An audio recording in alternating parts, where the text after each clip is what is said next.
नमस्कार, न्यूज 18 मध्य प्रदेश छत्तीसगढ़ देख रहे हैं आप। 15 शहर 15 रिपोर्टर का रुख करें। उससे पहले बड़ी खबर है भोपाल से। राज्यसभा चुनाव से पहले कांग्रेस की मुश्किलें बढ़ गई हैं। कांग्रेस के विधायक कुणाल चौधरी कोरोना पॉजिटिव हो गए हैं। कुणाल चौधरी को 15 दिन अब क्वारंटाइन में रहना होगा। 2 सीटों पर जीत के लिए कांग्रेस को 104 विधायकों की दरकार है और कांग्रेस के पास अभी 92 विधायक हैं। ऐसे में अगर कुणाल चौधरी कोरोना पॉजिटिव हैं, संभव है कि वो शायद वोटिंग ना कर पाए। इस लिहाज से कांग्रेस की मुश्किलें कह सकते हैं आपकी और बढ़ती हुई नजर आ रही हैं। राज्यसभा चुनाव के मद्देनजर 19 जून को राज्यसभा चुनाव पर वोटिंग होनी है और कांग्रेस के विधायक कुणाल चौधरी कोरोना पॉजिटिव हो गए हैं। कुणाल चौधरी को अब इसके बाद 15 दिन क्वारंटाइन में रहना होगा। दरअसल 2 सीटों पर जीत के लिए कांग्रेस को 104 विधायकों की दरकार है, लेकिन अभी कांग्रेस के पास विधायकों की संख्या 92 है। अनुराग श्रीवास्तव हमारे साथ जुड़ गए और जानकारी के साथ। अनुराग, नंबर से तो पहले ही पीछे है कांग्रेस। अब कुणाल चौधरी अगर कोरोना पॉजिटिव हो गए तो स्वाभाविक है कि 1 नंबर और कम हो गया कांग्रेस के पास।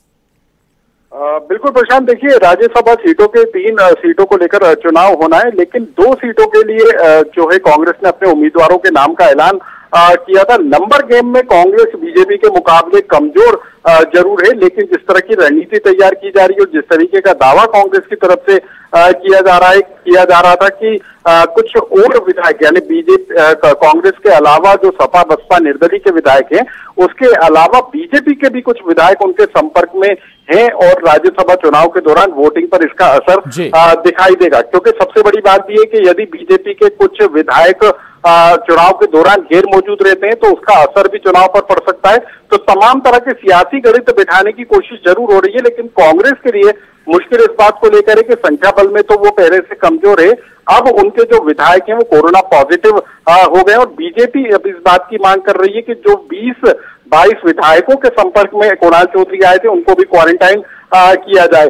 तो निश्चित तौर पर कांग्रेस के लिए मुश्किल जरूर है, क्योंकि एक विधायक को कोरोना पॉजिटिव की रिपोर्ट आई है तो ये भी तय कि गाइडलाइन के तहत उनको 15 दिन का क्वारंटाइन रहना होगा और ऐसे में ही कांग्रेस की मुश्किलें बढ़ती हुई नजर आ रही हैं।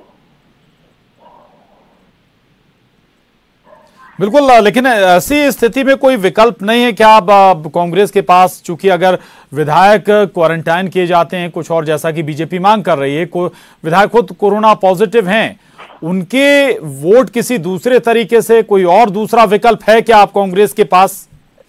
देखिए, फिलहाल इसको लेकर कोई विकल्प नहीं है, लेकिन एक बात जरूर है कि कुणाल चौधरी की का आज फिर से एक और टेस्ट किया गया और यदि रिपोर्ट नेगेटिव आती है तो निश्चित तौर पर कोई राहत जरूर कांग्रेस पार्टी को मिल सकती है। हालांकि ये तो अब तय माना जा रहा है कि बीजेपी के खाते में राज्यसभा की 2 सीटें जाएंगी और शायद कांग्रेस को एक ही सीट पर संतोष करना होगा। हालांकि दावे बिल्कुल अनुराग, अब हालात लगभग ऐसे ही है।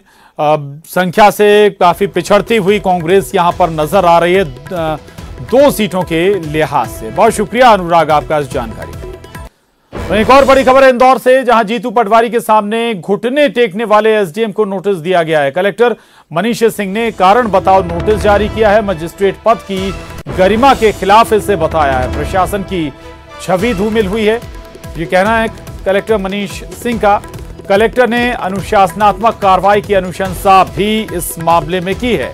ये तस्वीरें भी सामने आई थी। दरअसल जीतू पटवारी और दूसरे कांग्रेस नेता धरने पर बैठ गए थे। उन्हें मनाने के लिए पुलिस अधिकारी पहुंचे थे। घुटने पर बैठकर मनाने की कोशिश जीतू पटवारी को अधिकारी करते हुए नजर आए थे। अरुण हमारे साथ इंदौर से जुड़ गए हैं।